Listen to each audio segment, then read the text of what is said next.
di video sebelumnya kita udah ngomong panjang lebar mengenai proses hari kedua dan hari ketiga. Nah, untuk proses hari keempat ini, kira-kira apa yang rencana Bang Dino dan Bang Jeffrey lakukan dengan apa yang sudah kita terapkan atau kita coba, kita alami beberapa hari kemarin?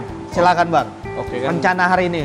Pertama kan kemarin tuh karena masalah distorsi ya, distorsi pandangan. Pas udah clear gini, kita lihat ternyata ada beberapa titik kayu itu yang sifatnya masih akar kecil semua ternyata. Jadi butuh penebalan mungkin di area situ. Sama di area bawah, pas udah atasnya selesai, pas ngeliat bawah juga ternyata bawahnya masih terlalu kurus. Ya, jadi perlu ada penebalan di beberapa titik dan juga ada pengurangan. Makanya nanti pertama sih kita potong dulu tuh yang area depan yang terlalu memanjang. Rapiin dulu, baru nanti fokus penambahan. Jadi dikurangin dulu aja. Jadi lebih konsepnya penebalan ya Bang ya? Penebalan sama pengurangan juga. Soalnya kan kayak kalau kemarin kondisi air keruh, satu, kedua airnya setengah itu nggak bisa kita sebut udah final ya. Karena kan memang kita harus pantau lagi. Karena ini kan karena kaca ini tebal sekali. Jadi ketika kita posisi ada air, nggak ada air itu pandangan udah beda. Warna lampu yang ada di dalam pun bikin beda juga. Kayu baru yang belum ketemu air juga bikin jadi beda. Makanya kan kemarin belum bisa diputuskan bahwa oke, ini udah fix gitu. Makanya setelah kita tunggu 12 jam, sekarang mungkin udah masuk ke hampir 20 jam lah ya. Hampir 20 jam setelah kemarin ya. Jadi kita tuh bisa putuskan gitu bahwa oke, mungkin di sini harus ada pengurangan, di sebelah sini harus ada penambahan gitu. Jadi memang sifatnya harus kembali kerja full water gitu kan, nggak seperti kemarin. Kalau kemarin kan kita surutin, kalau sekarang mungkin udah nggak bisa, kita harus kondisi apa adanya ya. Soalnya secara umum kalau bagian atas bisa dibilang hampir 90% udah oke ya? Ya cuma mungkin ada beberapa revisi aja sih. Revisi. Kayak, istilahnya kalau dari kitanya sendiri kadang kayak ngerasa oh ini masih bisa dimaksimalkan gitu, maksudnya dengan bahan yang ada ya kita pasti bakal berusaha buat maksimalin gitu loh. Walaupun sulit, kadang kan sulit ya, maksudnya kayak aduh ini kalau misalkan gua ngelakuin ini bakal susah nih, bakal lama nih. Tapi kadang nanggung gitu, maksudnya kayak kerja setengah-setengah jadi kayak nggak enak juga, karena kan apa yang udah kita perbuat juga sulit sebenarnya kan. Makanya udahlah nanggung lah gitu, maksudnya kita kalau memang harus bongkar atau apa ya udah mending kalau nggak sekarang mau kapan lagi gitu maksudnya kan.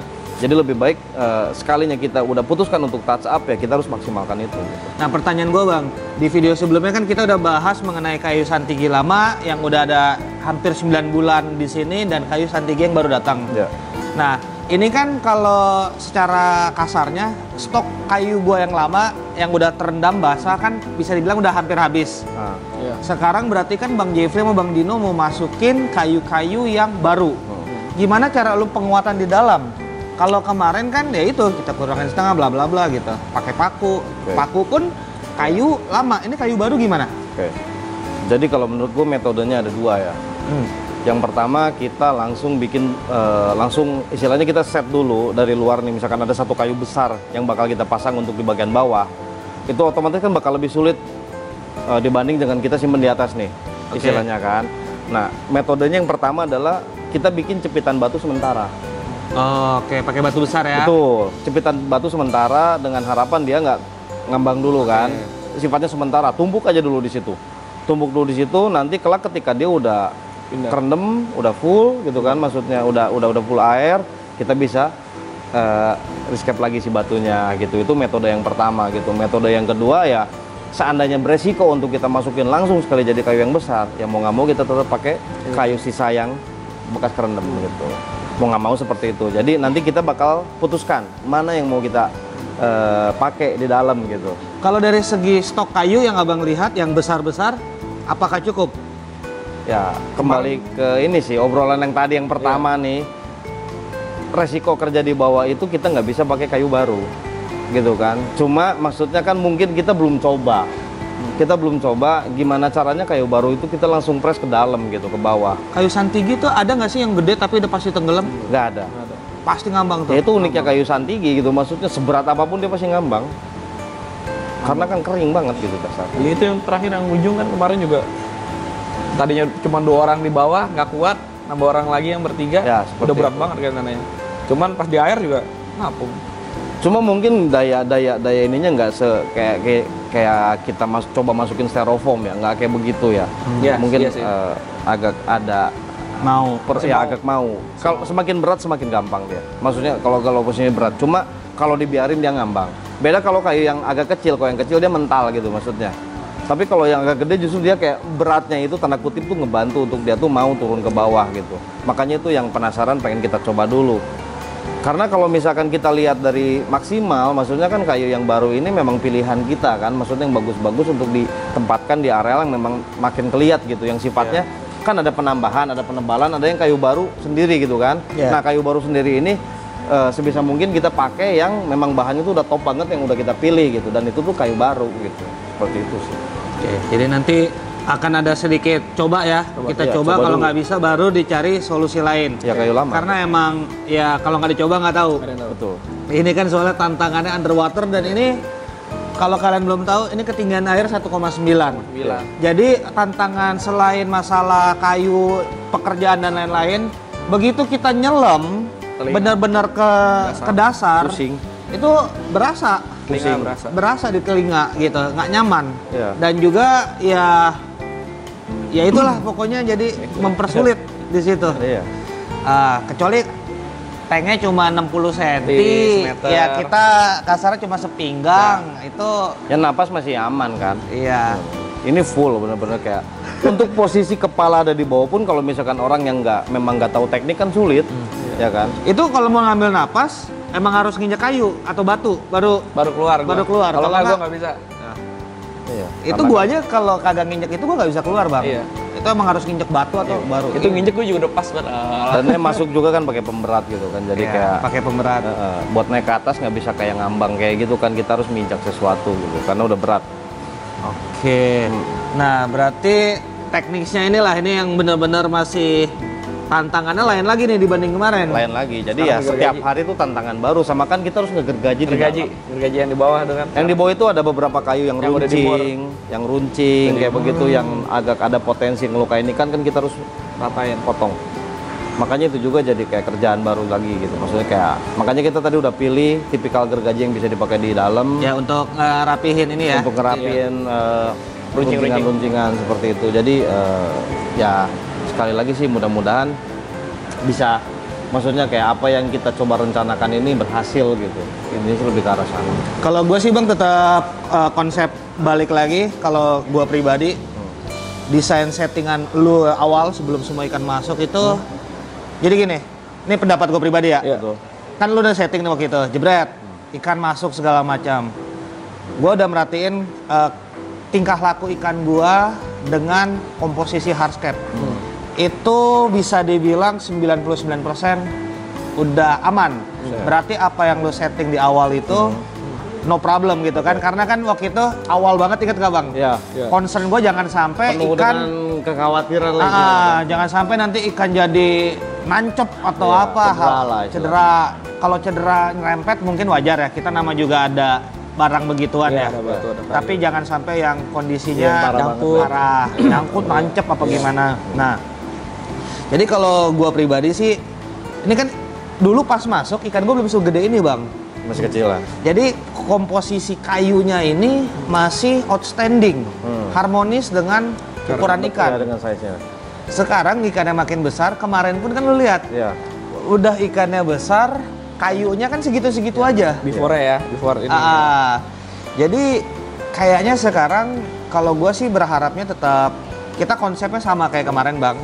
Cuma istilahnya selain ikan yang bertambah besar, pohonnya juga tambah besar. Jadi kita nggak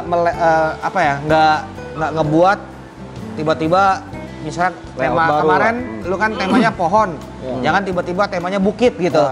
Karena kalau temanya bukit, gua nggak tahu di mana. Jadi saya cari-cari lagi adaptasinya. Gua nggak tahu di mana potensi resiko, potensi ABC segala macam gitu kan. Tapi dengan konsep pohon gitu kan, gua tahu, oh ini aman. Jadi ikan gua di sini. Gua bisa cerita lah panjang lebar gitu. Nah, sehingga ini emang konsep awal ini emang perlu kita samakan.